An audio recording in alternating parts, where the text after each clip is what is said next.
Hello everyone, I hope you all are doing well. This is your friend and mentor and welcome to Admin9 Nation. तो कल तक हमने देख लिया था न्यू पब्लिक एडमिनिस्ट्रेशन के बारे में। कल की क्लास में हमने पूरा न्यू एनपीए डिस्कस कर लिया था और आज एज प्रोमिस्ड हमने पीसीए पब्लिक चॉइस अप्रोच इसके बारे में पढ़ना है। तो इसमें हम देख लेते हैं क्या क्या पढ़ेंगे। पहले इसके बारे में कुछ about PCA, then context of its emergence, then इसके कुछ characteristics, then impacts, then criticism।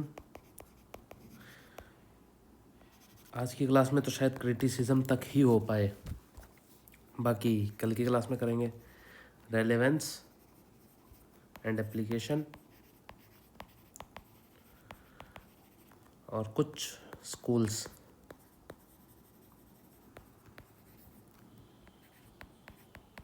इसमें जैसे रेंट सीकिंग है, वर्जीनियन स्कूल है, रेगुलेटरी कैप्चर है, डेमोक्रेटिक पैराडाइम्स हैं, ये अलग अलग। जैसे विंसेंट ओस्टर्न ने डेमोक्रेटिक पैराडाइम दिया था और जेम्स बकनन ने वर्जीनियन स्कूल, गार्डन टलक ने रेंट सीकिंग। ऐसे डिफरेंट स्कूल्स हैं, उनके बारे में इसमें डिस्कस किया जाएगा। चलिए वो बात की बात है, बाद में देखते हैं। तो पहले तो कुछ अबाउट पीसीए इस टॉपिक से शुरू करते हैं। तो पब्लिक चॉइस अप्रोच ये ना एज अ कॉन्सेप्ट 1960s में इमर्ज होता है। पब्लिक चॉइस अप्रोच हमें समझाता क्या है, पहले तो ये जानना इम्पोर्टेंट है। ये बात करता है चॉइस मैक्सिमाइजेशन के बारे में। मैक्सिमाइजेशन, ठीक है। चॉइस मैक्सिमाइजेशन मतलब कि लोगों के पास बहुत सारी चॉइसेस हों, डिफरेंट चॉइसेस हों। अब जैसे अगर आप फॉर एग्जांपल मार्केट में जाते हैं, आप लेने जाते हैं नूडल्स, आपको डिफरेंट कंपनीज़ की मिलती है ना। कुछ मैगी की मिल जाएगी, कुछ यिप्पी की मिल जाएगी, आजकल तो कुछ जैपनीज़ भी आ गई जिस पर जैपनीज़ प्रिंट लिखा हुआ होता है। डिफरेंट कंपनीज़ अपनी मैगी डिफरेंट उसमें बनाती है, जैसे सोलो या बोग्स की भी आने लग गई आजकल। तो है तो ये नूडल्स, पर है डिफरेंट कंपनीज़ की, ठीक है। इसी बारे में पब्लिक चॉइस अप्रोच बात करता है कि हर चीज़ का, हर आइटम का डिफरेंट वैरायटी होनी चाहिए लोगों के पास। और दूसरी ये बात करता है यूटिलिटी मैक्सिमाइज़र की। यूटिलिटी मैक्सिमाइज़र मतलब मेथडोलॉजिकल इंडिविजुअलिज्म की बात करता है ये। बेसिकली अगर हम इसको कहें, इसके लिए टर्म यूज होता है मेथडोलॉजिकल इंडिविजुअलिज्म। मतलब इसमें क्या बात करता है कि जो कंज्यूमर है ना, आप मतलब CONSUMER कंज्यूमर, ये रैशनल यूटिलिटी मैक्सिमाइजर है। मतलब कि इसको पता है इसके सेल्फ इंटरेस्ट के लिए क्या ठीक है, इसके लिए क्या सही है, क्या गलत है। कंज्यूमर, अब आप अपने बारे में, खुद के बारे में सोचिए। आप जब कोई सामान खरीदने जाते हैं मार्केट में, तो आप क्या सोचते हैं कि यार बेस्ट आर्टिकल चाहिए मुझे, ये जो आर्टिकल है ये बेस्ट होना चाहिए और प्राइस सबसे कम होना चाहिए, लीस्ट प्राइस में हमें बेस्ट आर्टिकल चाहिए। जो भी कंपनी, इसी नूडल का एग्जांपल लेते हैं, जो भी कंपनी मुझे बेस्ट नूडल्स प्रोवाइड करेगी और लीस्ट प्राइस में करेगी, मैं उसी का लूँगा। हाँ, किसी को मैगी अच्छी लगती है क्योंकि उसके लिए वो बेस्ट है, चलो 1-2 रुपये ऊपर हुआ तो भी। अगर कल को मैगी 50 की हो जाए और यिप्पी 10 की मिलने लग जाए, तो ऐसा रेयरिटी ही केस होगा कि लोग मैगी पे जाएंगे, लोग यिप्पी पे शिफ्ट होना शुरू हो जाएंगे। मैगी रिप्लेस कर देंगे, मैगी खाना बंद कर देंगे, लोग यिप्पी पे चले जाएंगे। पर वहीं अगर ये 11 या 12 रुपए की है और यिप्पी 10 रुपए की है, किसी को इसका टेस्ट अच्छा लग रहा है, उसके लिए वो बेस्ट है। हाँ, अगर रियल आसपास ही प्राइस है तो बंदा एक बार को ऊपर नीचे थोड़ा पैसा दे भी सकता है। पर अगर प्राइजेज में बहुत डिफरेंस आ गया तो लोग हमेशा ही लीस्ट, जो लोएस्ट प्राइस वाली आइटम होगी, उस पर शिफ्ट करना प्रेफर करेंगे। यही कंज्यूमर का माइंडसेट होता है। कंज्यूमर को बेस्ट चीज़ चाहिए और लोएस्ट प्राइस पे चाहिए, ठीक है ना।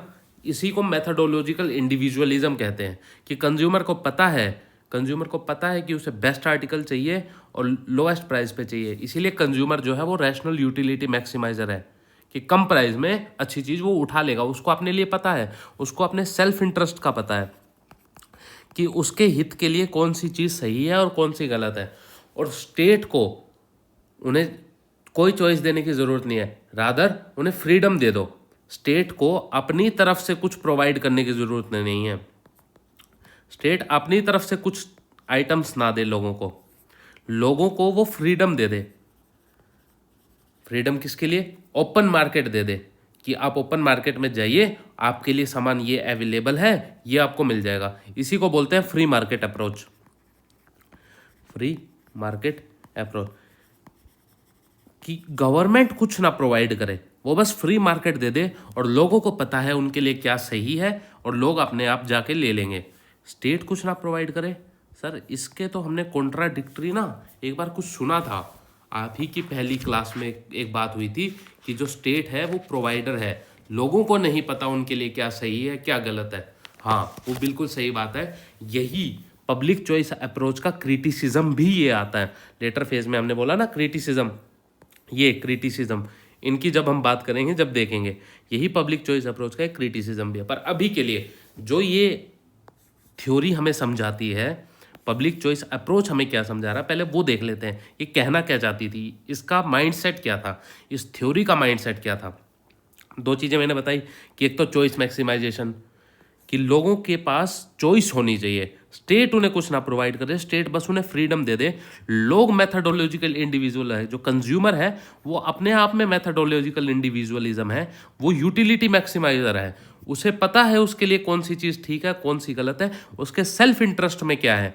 बस मार्केट उन्हें एक फ्री स्टेट उन्हें एक फ्री मार्केट प्रोवाइड करवा दे, ये स्टेट की जिम्मेदारी है। यहीं से एक बड़ी ही इंपॉर्टेंट डिबेट आती है जो हमेशा से चल रही है, स्टेट वर्सेस मार्केट। यहीं से उसका इमर्जेंस होता है, स्टेट वर्सेस मार्केट डिबेट का।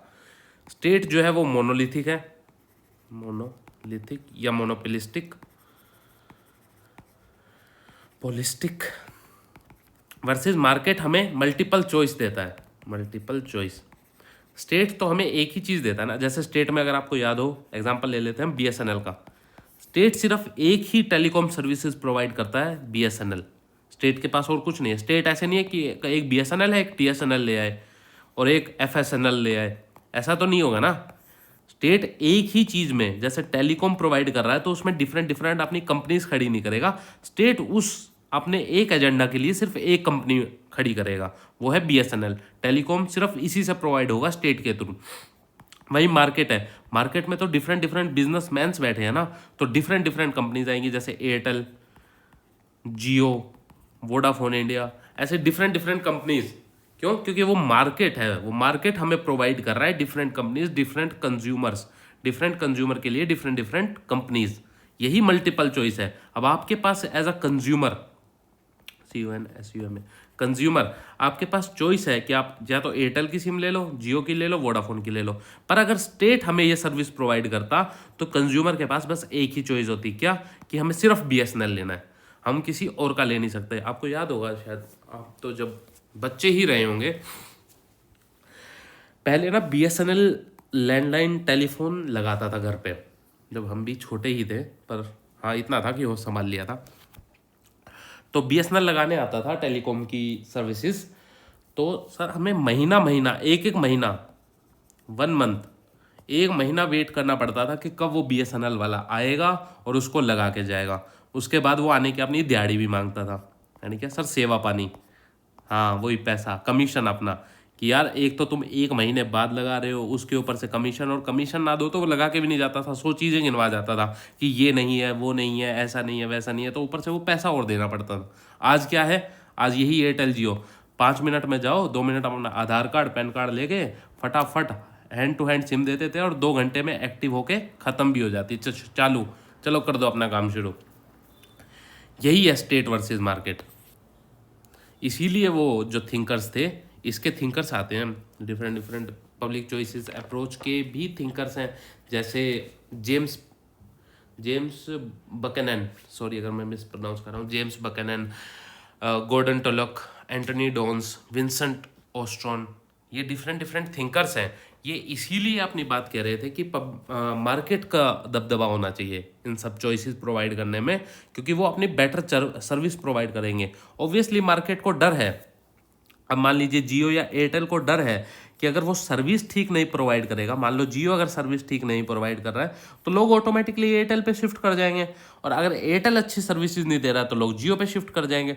तो उन्हें अपनी सत्ता, मतलब अपना पैसा, अपना कंज्यूमर, अपना कस्टमर, उसको खोने का डर है। पर गवर्नमेंट को ऐसा कोई डर नहीं होता। गवर्नमेंट को ये थोड़ी है, गवर्नमेंट प्रॉफिट एजेंडे से थोड़ी चलती है। गवर्नमेंट को प्रॉफिट एजेंडा तो है नहीं अपने पीछे कि हमने अपनी वो ठीक है कि जो ऊपर लीडर्स बैठे हैं उन्हें अपना है, वो तो कहीं ना कहीं से निकाल ही लेते हैं अपना पैसा, over the top, under the bench commission कहीं ना कहीं से। पर एज अ बीएसएनएल में जो बैठे हैं, बीएसएनएल के जो लीडर्स हैं, बीएसएनएल के जो टॉप सीईओ है, उन्हें तो डर नहीं है ना कि अगर लोग बीएसएनएल का नहीं खरीदेंगे तो उनकी सैलरी नहीं आएगी, ऐसा कुछ नहीं है। तो उन्हें उस चीज़ का डर नहीं है, वो मार्केट में डर है। तो इसीलिए मार्केट हमेशा बेटर सर्विसेज प्रोवाइड करवाता है। ठीक है, ये थी पीसीए के पीछे की कहानी। अब थोड़ा जान लेते हैं कि पीसीए आया कैसे। पीसीए का बैकग्राउंड अगर हम देखें तो नियो लिबरल फिलोसफी से आता है। Sir neo liberal philosophy 3-4 classes से हम सिर्फ नियो लिबरल फिलोसफी की बात कर रहे हैं, तो समझा तो दो नियो लिबरल फिलोसफी है क्या। वैसे तो अलग था ये, पर कोई बात नहीं, आज थोड़ा देख लेते हैं इसके बारे में। नियो लिबरल फिलोसफी बेसिकली एक पॉलिटिकल और इकोनॉमिकल फिलोसफी है।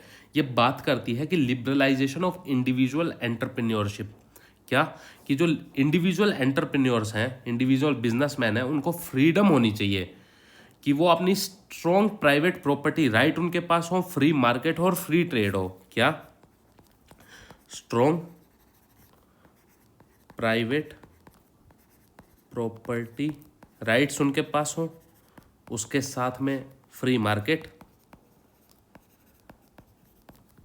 प्लस फ्री ट्रेड, इन सब की ये बात करता है। इसके थिंकर्स कौन कौन है? इसके थिंकर्स में मेन आते हैं मिल्टन फ्रेडमैन, इनको नोबेल प्राइज भी मिला था इसके लिए। रिचर्ड विग्वेरी नाम है शायद इनका, विग्वेरी, शायद मैं सही प्रोनाउंस कर पा रहा हूँ तो।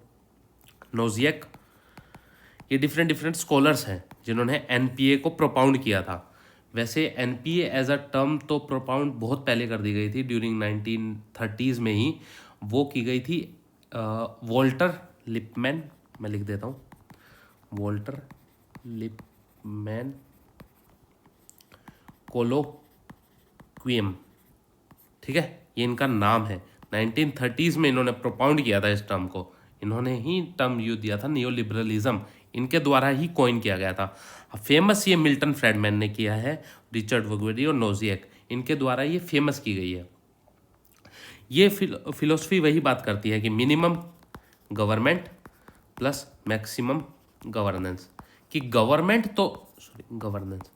गवर्नमेंट तो मिनिमम हो, कि गवर्नमेंट जो काम करे वो मिनिमम हो, पर अपना गवर्नेंस वो रखे।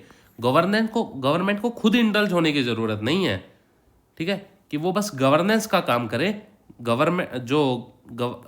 गवर्नमेंट है वो सिर्फ गवर्नेंस का काम करे, खुद वो चीज़ प्रोपाउंड ना करे।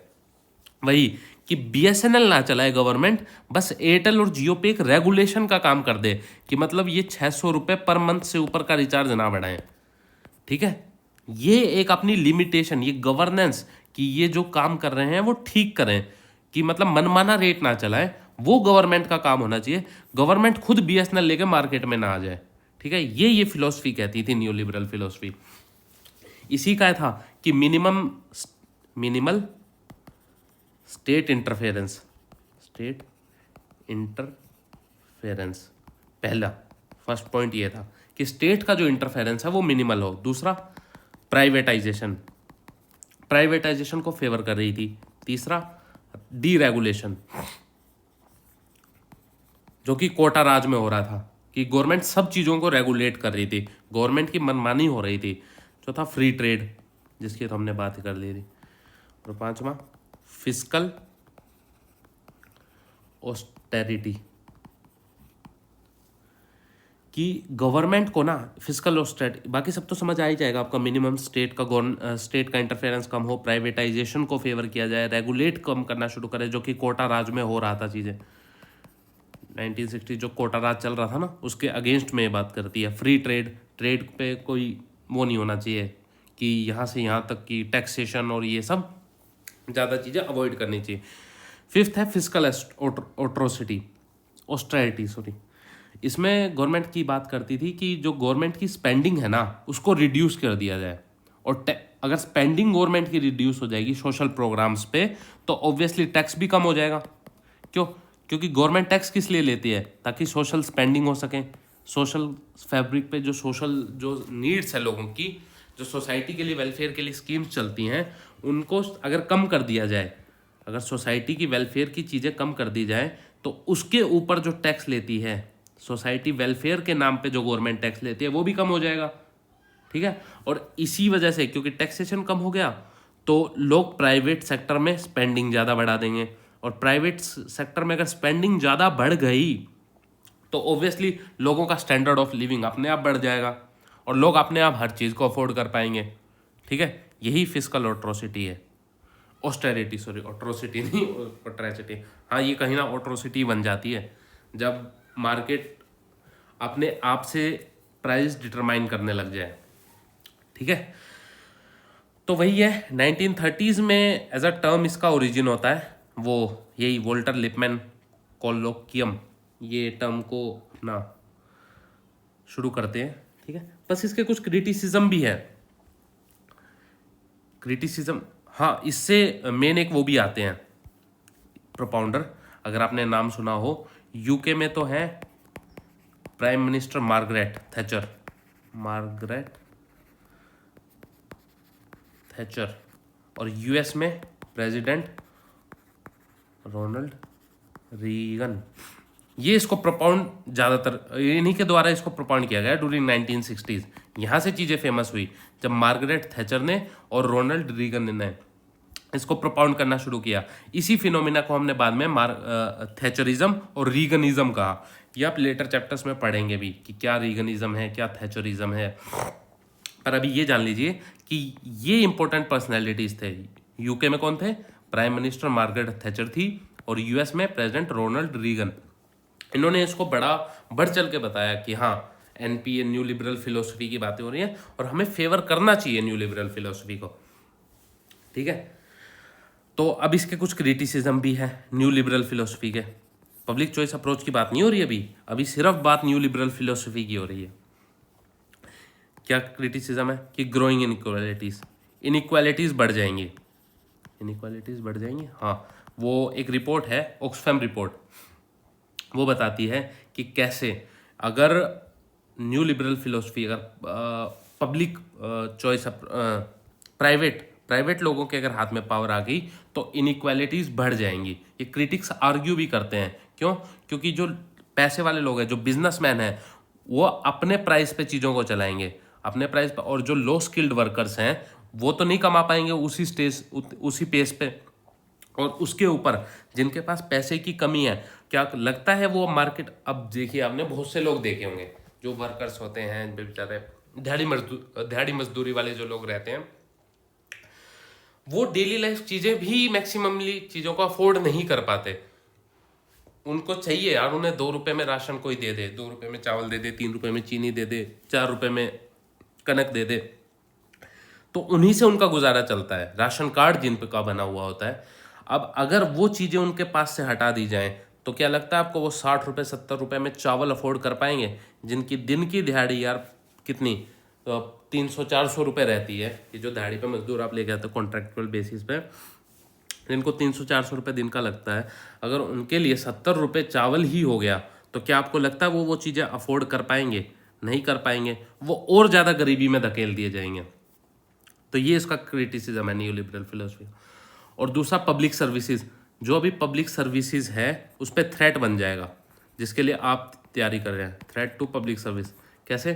कि अगर गवर्नमेंट ने स्पेंडिंग कम कर दी तो प्राइवेटाइजेशन को पुश मिलेगा, तो जो गवर्नमेंट की जो सोशल सर्विसेज की जो स्कीम्स हैं उनकी तरफ लोगों का ध्यान कम जाएगा, लोग उसमें जाएंगे भी नहीं, और जाएंगे नहीं तो उसके बाद उसमें जो एम्प्लॉयमेंट है वो खत्म हो जाएगी। फॉर एग्जांपल आप हेल्थ सेक्टर को ले लीजिए, एजुकेशन सेक्टर को। अब अगर नियो लिबरल फिलोसफी की बात सुन के गवर्नमेंट्स पर सरकारी स्कूल बंद कर दे, जो कि अभी कर भी रही है, स्कूलों का मर्जर हो रहा है, ये सबसे बेकार चीज़ मुझे करंट गवर्नमेंट की लगती है कि वो प्राइवेटाइजेशन कर रही है स्कूलों का। एटलीस्ट सुनिए, अगर स्कूलों का मर्जर हो रहा है, कहाँ यूपी में और बहुत सी जगह क्या हो रहा है, ये जैसे ग्राउंड लेवल पे स्कूल्स हैं, ये पहले हर गांव में स्कूल हुआ करते थे।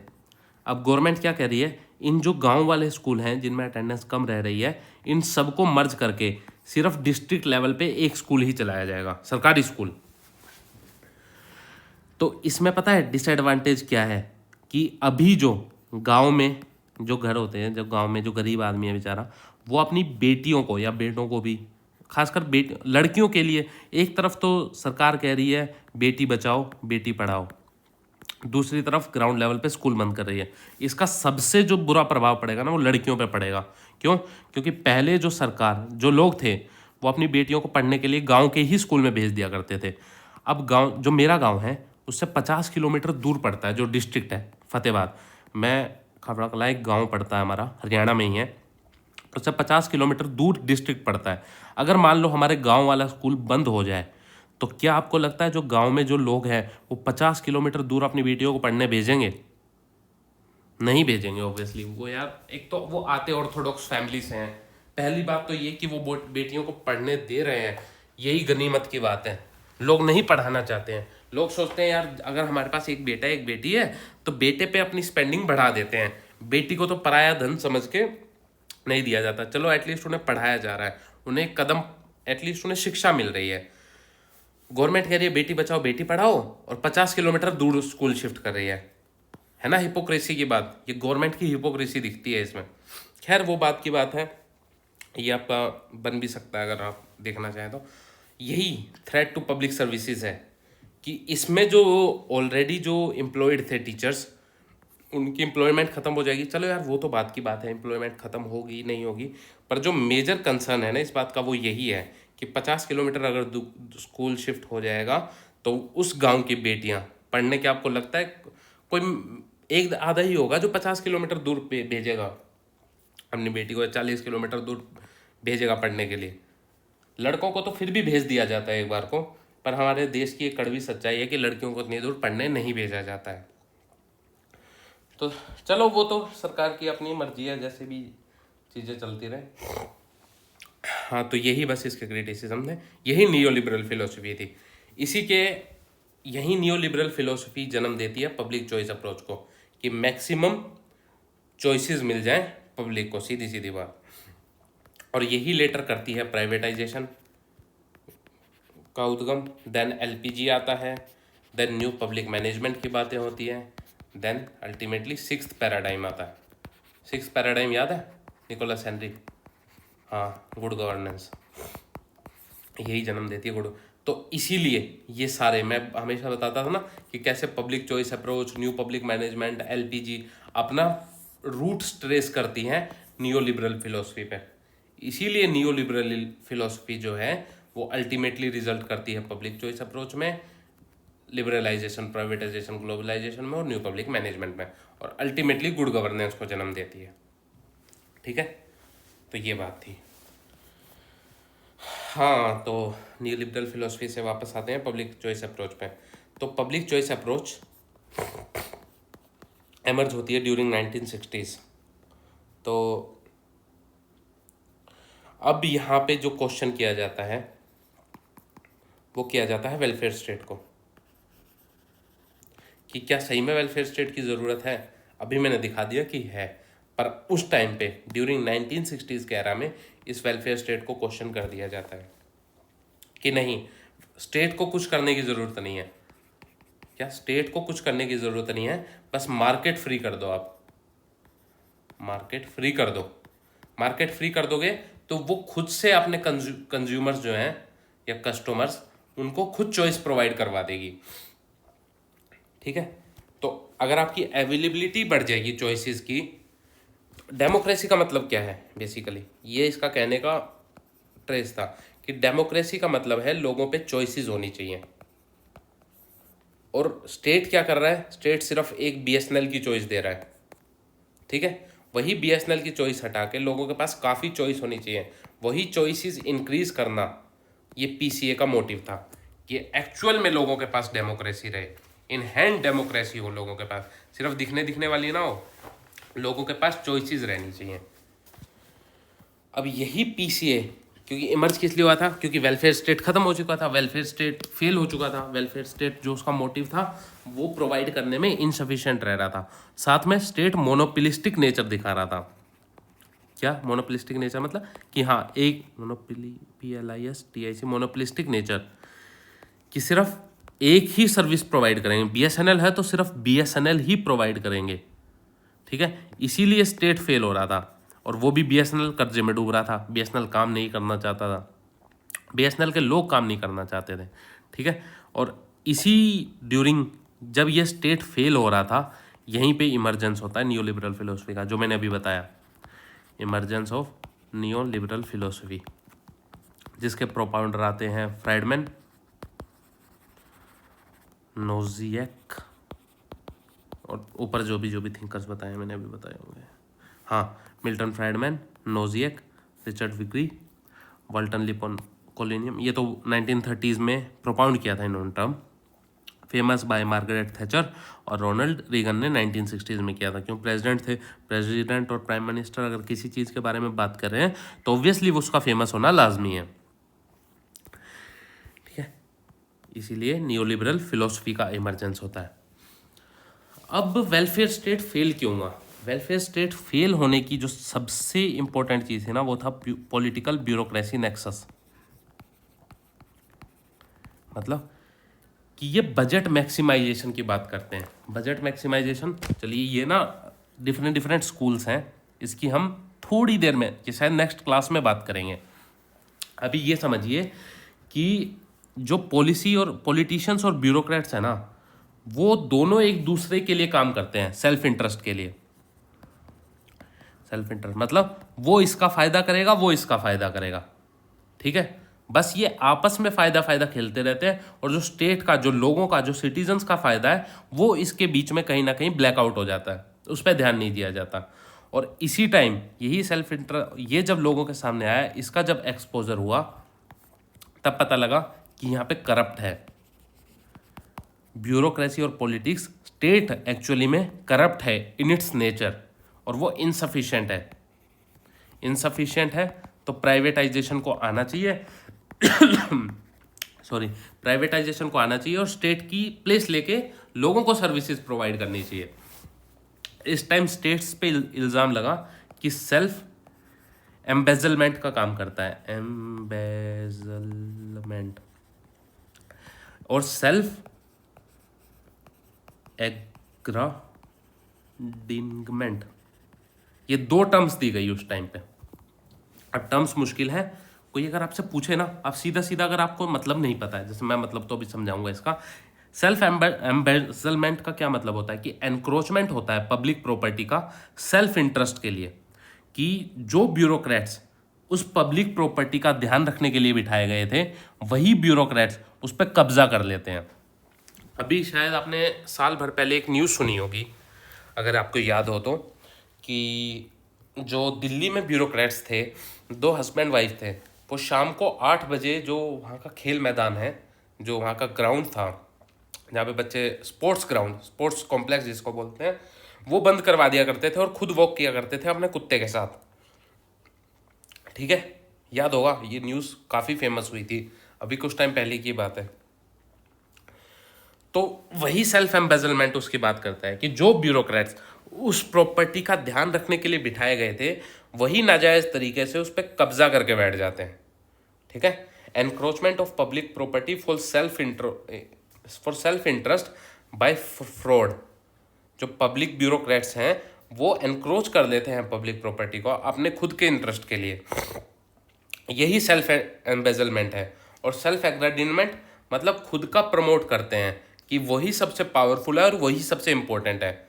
वो कुत्ता घुमा रहे थे कि हम और हमारा कुत्ता ज़्यादा इंपॉर्टेंट है, देश के लिए मेडल थोड़ी इंपॉर्टेंट है, देश के लिए मेडल तो कोई भी ले आएगा। उनका कहने का मतलब था ये। जैसे वो कह रहे थे ड्यूरिंग वुड्रो विल्सन की एक स्टेटमेंट थी कि ये जो क्या कहते हैं उसको, अरे दिमाग वो, हाँ, कि constitution, it is getting harder to run a constitution than to frame one, कि कॉन्स्टिट्यूशन को रन करना मुश्किल हो चुका है, फ्रेम तो कोई भी कर लेगा यार, फ्रेम करना कौन सा आसान है। वो वुड्रो विल्सन की स्टेटमेंट थी। तो इसीलिए यही बात ये कह रहे थे कि इम्पोर्टेंट हम हैं, हम पावरफुल हैं, सिटीजन्स का क्या है, वो तो कुछ भी कर लेंगे, ठीक है। और यही पॉलिटिकल ब्यूरोक्रेसी जो नेक्सस था, इसकी बात राजीव गांधी भी करते हैं, the then prime minister of India.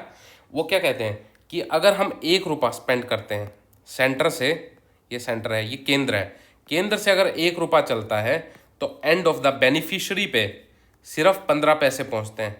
20 का जो 85 पैसा है वो ब्यूरोक्रेट्स और बीच के जो पॉलिटिशियंस हैं वो खा जाते हैं। ये नेचर हुआ हो रखा था उस टाइम स्टेट का। तो स्टेट कहाँ से वेलफेयर हो गया, वेलफेयर के लिए अगर 1 रुपया चल रहा है तो 15 पैसे तो खाए जाए। 85% यार, अमाउंट का 85%, क्या बीच में सिर्फ कमीशन खाया जा रहा है और 15% ही सिर्फ ग्राउंड लेवल पे उस स्कीम को प्रमोट करने के लिए भेजा जा रहा है। तो ये नेचर उस टाइम स्टेट का हुआ था। तो इसी को खत्म करने के लिए पब्लिक चॉइस अप्रोच की बात होती है, ठीक है। ये था अबाउट पीसीए। ये पब्लिक चॉइस अप्रोच के बारे में हमने कंटेक्स्ट के बारे में इसके बात कर ली कि क्यों इसका इमरजेंस रिक्वायर्ड था, किस वजह से इसका इमरजेंस होता है। अब आगे देख लेते हैं। कंटेक्स्ट हो गया, अबाउट एनपीएम हमने पढ़ लिया। अब हमारा बचा हुआ characteristics, characteristics of public choice approach. पहला है मेथडोलॉजिकल इंडिविजुअल, मेथडोलॉजिकल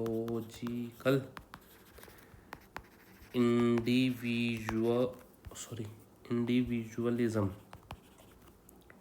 याद है, अभी तो बताया था कि इंडिविजुअल जो है वो रैशनल यूटिलिटी मैक्सिमाइजर है और उसे पता है अपने सेल्फ इंटरेस्ट के लिए क्या सही है। तो उसी लिए हमारे पास बस फ्री मार्केट दे दो, वो अपने लिए खुद अपने लिए काम कर लेगा, उसे पता है। अब एज अ पर्सन आपको पता है कि आपके लिए कौन सी सिम सही है, क्या एयरटेल ठीक है या जियो ठीक है या वोडाफोन या बीएसएनएल। बस आप ओपन मार्केट दे दो उसे, एजुकेशन ओपन कर दो, आपको पता है आपके लिए कौन सा स्कूल ठीक है, वो खुद पढ़ लेंगे, ठीक है। बस आप चॉइसेस बढ़ा दो। तो वो कैरेक्टरिस्टिक में पहली बात होती है मेथडोलॉजिकल इंडिविजुअलिज्म की। इसमें आता है रैशनल यूटिलिटी मैक्सिमाइजर, कि जो कस्टमर है, जो कंज्यूमर है, वो रैशनल यूटिलिटी मैक्सिमाइजर है, उसे पता है उसके लिए क्या ठीक है। दूसरा आता है प्राइवेटाइजेशन एंड कॉन्ट्रैक्टिंग आउट, कि आप कॉन्ट्रैक्ट आउट कर दो चीज़ों को। हर चीज़ जरूरी नहीं है कि गवर्नमेंट ही सर्विस प्रोवाइड करे, वो बस कॉन्ट्रैक्ट आउट कर दे। कॉन्ट्रैक्ट आउट मतलब थर्ड पार्टी को टेम्परेरी बेसिस पे कुछ चीज़ें दे दे जिससे कॉस्ट भी कम लगेगी।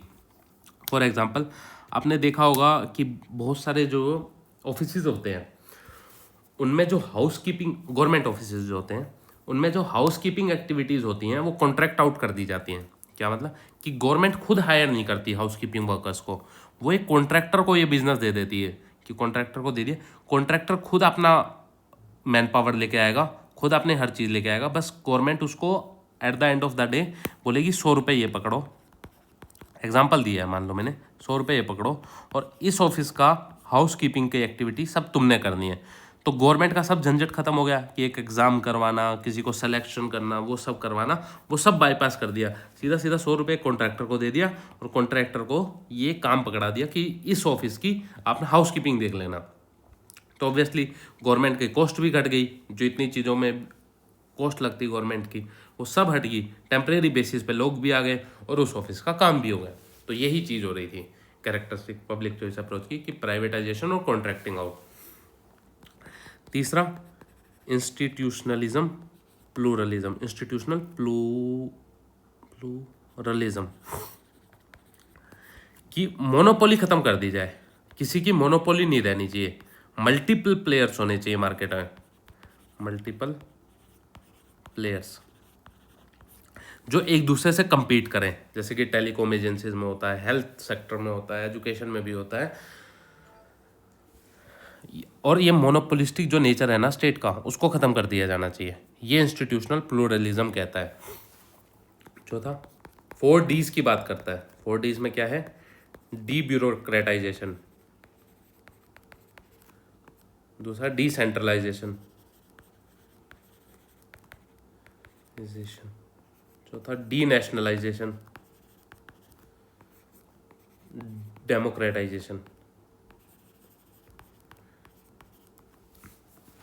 अब बस इन चारों में पढ़ के समझ आ रहा है कि ब्यूरोक्रेसी खत्म हो जाए, सेंट्रलाइज नहीं होना चाहिए नेचर का, नेशनलाइज जो कंपनीज है, नेशनलाइज बैंक्स हैं, उनको प्राइवेटाइज करो, डेमोक्रेटाइज करो स्टेट को। तो इसमें बस सीधी सीधी ये बात हो रही थी, स्टेट अपनी पावर को डिसॉल्व कर दे अदर स्टेक होल्डर्स के पास। स्टेट बस रेगुलेटर का काम करे। क्या मतलब? कि जो स्टेट है वो अपनी पावर को डिसॉल्व कर दिया जाना चाहिए। स्टेट की पावर सिर्फ लोगों को दे दी जानी चाहिए, जो वहाँ पे स्टेक होल्डर्स है वो खुद देख लेंगे कि उन्हें क्या करना है। स्टेट का काम रेगुलेटर का होना चाहिए। इसी टाइम आती है कि minimum government and maximum governance. ठीक है, ये काम सिर्फ स्टेट का होना चाहिए। गवर्नमेंट का काम रेगुलेटर का होना चाहिए, फैसिलिटेटर का नहीं। फैसिलिटेट तो मार्केट खुद कर लेगा, आप बस रेगुलेट कीजिए उसको। ठीक है, ये कैरेक्टरिस्टिक्स थे पब्लिक चॉइस अप्रोच के। अब इम्पैक्ट्स देख लेते हैं कि क्या इम्पैक्ट रहा। इम्पैक्ट के बाद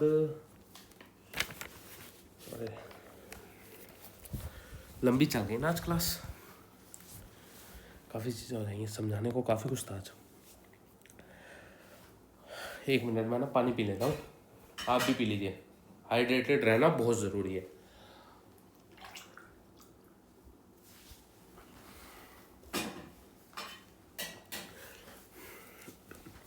पानी पीते रहो, दुनिया चलती रहेगी।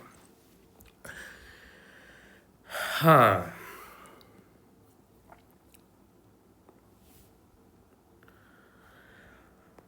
तो impact of public choice approach. Public choice approach का इम्पैक्ट क्या रहा? पहला इम्पैक्ट क्या कि यूके में थैचरिज्म आ गया, थैचरिज्म, और यूएस में रीगनिज्म। ठीक है, क्या थैचरिज्म और रीगनिज्म ये सिर्फ पब्लिक चॉइस अप्रोच से इन्फ्लुएंस हो गए आए थे। इसी से एलपीजी का उद्गम होता है, एलपीजी स्टार्ट होती है, और यही एलपीजी बाद में इंडिया को भी इन्फ्लुएंस करती है।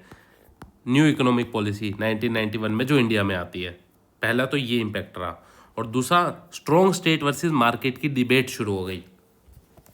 ठीक है, कि क्या इम्पैक्ट रहा इस डिसिप्लिन का।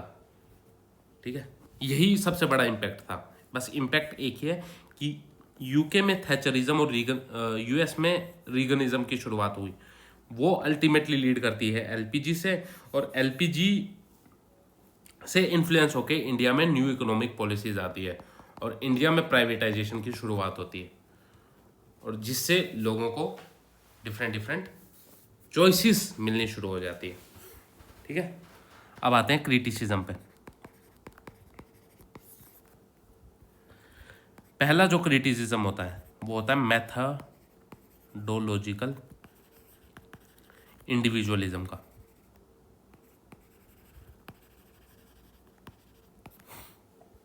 क्या मतलब? कि जो इंडिविजुअल है वो हमेशा, जैसा मैंने पहली क्लास में बोला था, आपको नहीं पता है कि आपके लिए क्या सही है क्या गलत है। ठीक है, मैंने एग्जांपल दिया था ना मम्मी पापा का, मनु शर्मा ऐसा पहले भी हुआ है, पहले भी मनु शर्मा घोड़ी चढ़े हैं फिल्म का डायलॉग याद है? हाँ वही, ये बात पहले भी हुई है कि एज अ पर्सन आपको नहीं पता है आपके लिए क्या सही है क्या गलत है। इसीलिए आपको स्टेट की ज़रूरत होती है। मैंने बताया था पहली क्लास में, अगर आप ना पता हो तो एक बार पहली क्लास देख लीजिएगा, उससे आपको ज़्यादा आइडिया मिल जाएगा। तो यही इसका क्रिटिसिज्म है कि इंडिविजुअल को नहीं पता है कि उसके लिए क्या सही है क्या गलत है, वो हमेशा रैशनल नहीं रह सकता है। तो पहला क्रिटिसिज्म तो ये उसका होता है। दूसरा, कंसेप्ट ऑफ वेलफेयर। ये कह रहा था कि स्टेट को कुछ करने की ज़रूरत नहीं है, वेलफेयर की कोई ज़रूरत नहीं है, आप सिर्फ लोगों को प्रोवाइड करवा दो। अब वेलफेयर और पब्लिक इंटरेस्ट और सोशल जस्टिस को आप क्या कंप्लीटली रिजेक्ट कर सकते हो? ऑब्वियसली सोचो ना यार, कोई अगर बंदा दिहाड़ी कर रहा है, जिसकी मैंने अभी बात बताई थी, वो दिन का अगर 500 रुपये कमा रहा है, अगर उसको दिन का अगर 80 रुपये या 100 रुपये का बस चावल लेना पड़ जाए, उसके बाद उसका बिजली का बिल है, कुछ खाने का खर्चा है, दाल का भी है, रोटी का भी है, उसके बाद उसको बच्चों की पढ़ाई की फीस भी देनी है, 100 काम करने हैं, तो क्या यार वो कर पाएगा? उसके लिए तो राशन स्कीम चलानी ज़रूरी है ना, जो राशन कार्ड है उसके लिए तो बनाना ज़रूरी है, ठीक है? अगर वो ना उनके लिए बने तो वो तो 500 रुपये की दिहाड़ी में सब चीज़ अफोर्ड भी नहीं कर पाएंगे ना यार। तुम खुद सोचो यार, अगर आप आजकल कहीं पार्टी करने चले जाते हो तो 500 रुपये में आजकल अगर आप 4 दोस्त चले जाओ तो पार्टी तक नहीं होती है। तो तुम्हें क्या लगता है वो 500 रुपये में अपने दिन का खर्चा निकाल लेगा? बड़ी मुश्किल से निकलता है, क्यों? बच्चों की फीस देनी है, बिजली का बिल देना है, खाने का खर्चा देखना है, कपड़े देखने हैं, रिश्तेदारी देनी है, कहीं आना जाना वो देखना, 100 चीज़ें बंदे को देखनी पड़ती हैं। तो आप कंसेप्ट ऑफ वेलफेयर और सोशल जस्टिस को इग्नोर नहीं कर सकते। पहली बात ये, खासकर डेवलपिंग कंट्रीज में, डेवलप्ड कंट्रीज में भी नहीं कर सकते, पर डेवलपिंग कंट्रीज में तो खासकर नहीं कर सकते। दूसरा, ब्यूरोक्रेट्स और पॉलिटिशियन जो है, पॉलिटिशियन वो हमेशा सेल्फ इंटरेस्ट के लिए काम नहीं करते, वो पब्लिक इंटरेस्ट और वेलफेयर के लिए ही काम करते हैं। हर ब्यूरोक्रेट और पॉलिटिशियन करप्ट नहीं होता है, मैक्सिमम होते हैं, हाँ मैं मानता हूँ, पर हर नहीं होता है। अभी आपने देखा होगा, मुझे वो न्यूज़ पढ़ के बड़ी दुख हुआ, अभी हरियाणा के एक आईपीएस थे पूरण सिंह, तो उन्होंने सुसाइड कर लिया। क्यों? वो बहुत ड्राई ऑनेस्ट पुलिस ऑफिसर थे, मतलब जिसे कहते हैं ना एकदम ऑनेस्ट, मतलब जहाँ कहीं गलत हो रहा है ना उसके खिलाफ बिना आवाज़ उठाए रहते नहीं थे। इतने अच्छे पुलिस ऑफिसर, आईपीएस। तो उनके साथ क्या हुआ कि उनको ऊपर से प्रेशर आने लग गया। किस चीज़ के लिए? कि आपको ये काम करना है, ऐसे करना है, ऐसे करना है। वो गलत के खिलाफ आवाज़ हमेशा उठाते थे, पर उन पे ऊपर से इतना प्रेशर डाला गया। खैर अभी तक बातें बाहर नहीं है कि कौन कौन इन्वॉल्व है, क्या क्या चीज़ें हुई हैं। तो उन पे इतना प्रेशर डाला गया कि उन्होंने सुसाइड कर लिया सिस्टम के खिलाफ। तो सिस्टम से कहीं दिख गया यार, बंदा हार गया। इतने महान पुलिस ऑफिसर को हमने खो दिया, करप्ट ऑफिसर, करप्ट लोगों की वजह से। उनको तो सूली पे चढ़ा देना चाहिए जो जो इन्वॉल्व रहे हैं इसमें। खैर वही बताना चाहता हूँ कि हर जो पुलिस ऑफिसर होता है या हर ब्यूरोक्रेट होता है वो सिर्फ करप्ट नहीं होता, कुछ अच्छे भी होते हैं। तो हर ब्यूरोक्रेट्स को नहीं, ये नहीं बोल सकते कि वो करप्ट है। वो सिर्फ सेल्फ इंटरेस्ट के लिए काम करता है, लोगों के लिए भी कुछ काम करते हैं। तीसरा, कि जो चॉइस मैक्सिमाइजेशन है ना, वो लोगों को ग्रीडी बना देती है, ठीक है ना, मेटीरियलिस्टिक कंज्यूमरिस्टिक सोसाइटी बना देती है।